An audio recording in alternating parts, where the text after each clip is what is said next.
there's any job that's super stressful, it's like being the person who is conducting the ceremony for someone's wedding. If you fuck that up, it does not look good. You know, I actually got my license online to do that. What? It's super easy. It's like $50. I'm sorry, you're an officiant? Yeah, I'm Father Beans.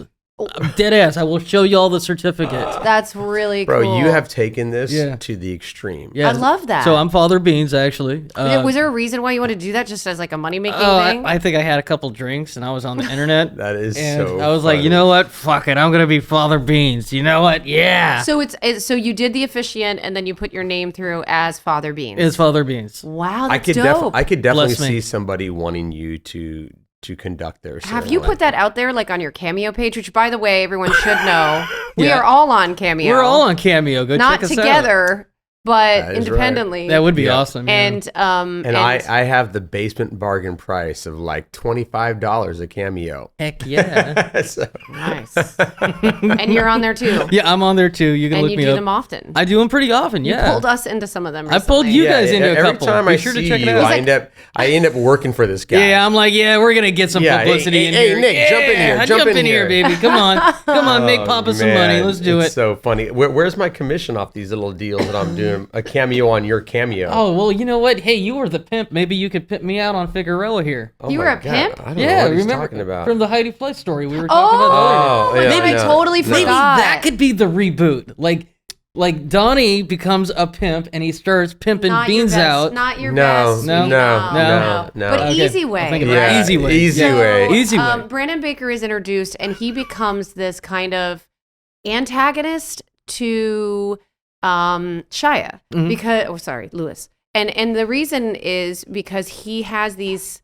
He doesn't really realize it, but he actually has feelings for Tawny.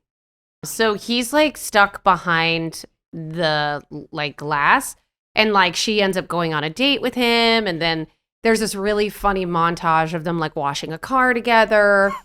And they had some really funny, like sappy original music. Like a lot of our music that felt like sort of an homage to something. Because, you know, let's face it, we didn't have the money to get like real music on the show.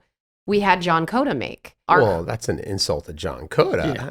No. It's he just, made real music. But he made versions of songs that were like he ripped off songs because we couldn't do. Well, the real the songs. bottom line is licensing is expensive. Well, I mean, So, hey, yeah, that's pretty kids much are- music nowadays. Ripping off old music, you know. It's sampling. I think the kids call it nowadays, right? You know? Yeah, and so I mean, Kids. they These did a kids. really good job though. I think John Coda always did a good job of trying to make the music sound as good as it could with also honoring the satirical like tone of our show.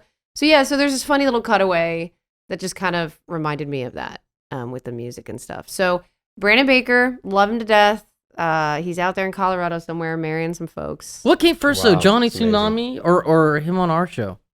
Johnny Tsunami. Johnny Tsunami. Oh, so this was like a Yeah. big thing getting him on the show. It was. Oh, I didn't know that. That's Mhm. cool. Yeah, it was. And I think like I experienced this with Kim Possible where when you start to get like high-end celebrity guests, you know your show is tracking well. Mhm. Because it's like, oh wow, okay, people want to be on this show. They're interested in coming on and we have, you know, the ability to do that. So I think that was one of those first times where I was like, oh, cool.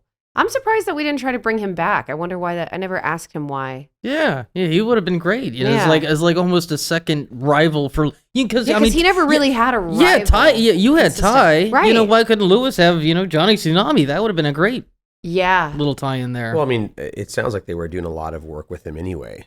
So, Oh, maybe he was just They too did- busy. Could've yeah, been. Too busy for you're, our you're not show. going to tie someone up on a show as like as a B storyline Mhm. like me when you're going to like create your own show for them. But are you guys hearing my dog breathing?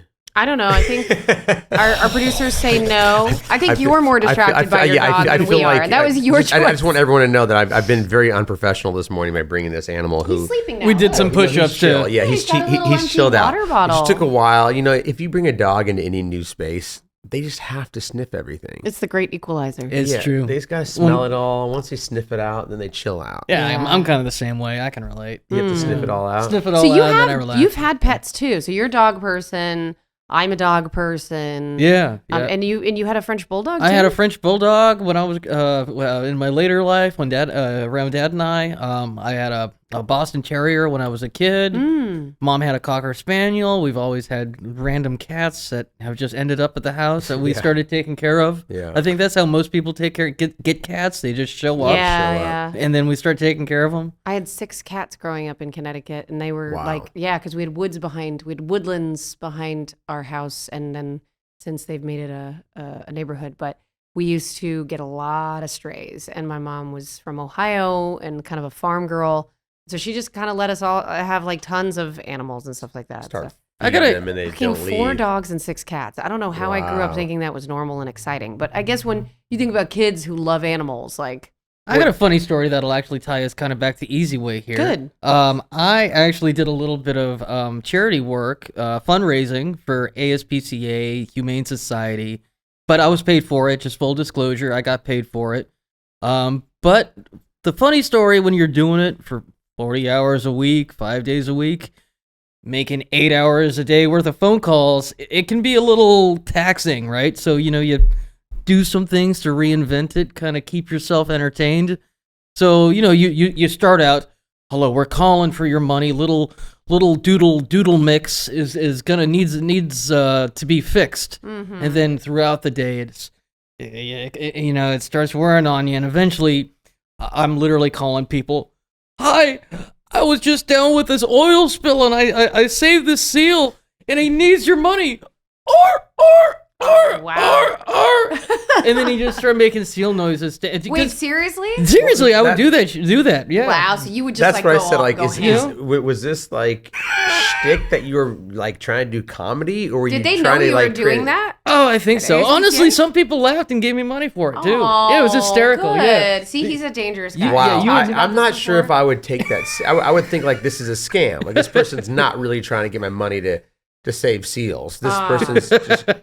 Oh man, well it's a Prank. prank. You gotta entertain yourself somehow. Yeah, ASPCA is a wonderful. I actually did end up having a French bulldog named Chewy, and I had a clothing line with Chewy, and it was really kind of weird. This was a little bit after Even Stevens, and Club Libby Lou was like this little girls' boutique place in the mall. And you would go there with your little girls, kind of like what I just did at Disneyland with my girls, where they dress them up like princesses and then they like paint their nails and stuff. It's very, very cute. But I had a clothing line, but it was a dog clothing line. Okay. And so my dog would come with me to all these different cities to like promote the clothing line. It was really sad for the dog. Yeah, I was like recreating the trauma of pushing children into acting. I was like a stage mom. You learned your lesson at that point, like never to do that. And that dog died, man. That dog died like soon after, like 2.5. Oh, that's terrible. So she was like a puppy not a puppy, but she was about 1 year old when we started this. Yeah, you worked that dog to death. Oh shit! You think? No way! No. I mean, my dog. This one's 15. Sammy was 20 when she passed. So your died at 2.5. You worked that animal to death. I had a lot of little dogs along the way, and my other dog after this dog, because I actually I'll tell you what happened. My mom killed the dog. Oh God. And you wanted to hear the story? Yeah. How did my? I guess. So French bulldogs are, when they're whelped or born into the world, they mostly they don't make it. Like most of them. Only 1 or 2 of them. They have a lot of breathing issues, right? That's what it was. They can't actually naturally, they're not meant to be on this earth. Well, they're not. They can't naturally procreate. It's the inbreeding. Oh, wow. There's a lot of problems that come from the inbreeding, I think. Oh wow. Oh gosh. Let me tell you, I come from Fresno. It's the same thing with know. Rottweilers. Rottweilers get a lot of like bone cancer and other kind of like issues like that, just because of the when you inbreed, that you're kind of passing down those vulnerabilities or something, exactly, like the kinks in the okay. So basically, okay, I loved Chewy. Chewy was wonderful, and a lot of people who are fans of mine remember that there was a stage in my career that I had this like whole like dog clothing line at this particular girl's store, right? Anyway, so Chewy and I couldn't really be together anymore because I was a hot mess. Like I was traveling to New York and all these different places and just kind of bumming around. And then finally I said, Mom, Chewy won't go to the bathroom properly, which it was true. I didn't lie. I was like, she won't go to the bathroom on grass. And I was living at a really nice place at the time, like at the Palms or the whatever that place is, the Palazzo. Palazzo, yeah. Yeah. And so she wouldn't go. And so I had to give her to my mom in Connecticut in hopes that she would learn how to, like, you know, start to just being more of a normal dog, not as much like a prissy city dog. So my mom had her in the summertime, but my mom babied her, like, to the point where she brought her everywhere she went. But in August in Connecticut, it gets very hot. And she had gone into Kinko's, and I guess she left my dog in the car. Holy She did shit. not. Thanks so much for watching this clip of the Even More Stevens podcast. For full episodes, check us out on Apple, Spotify, YouTube, or wherever you get podcasts.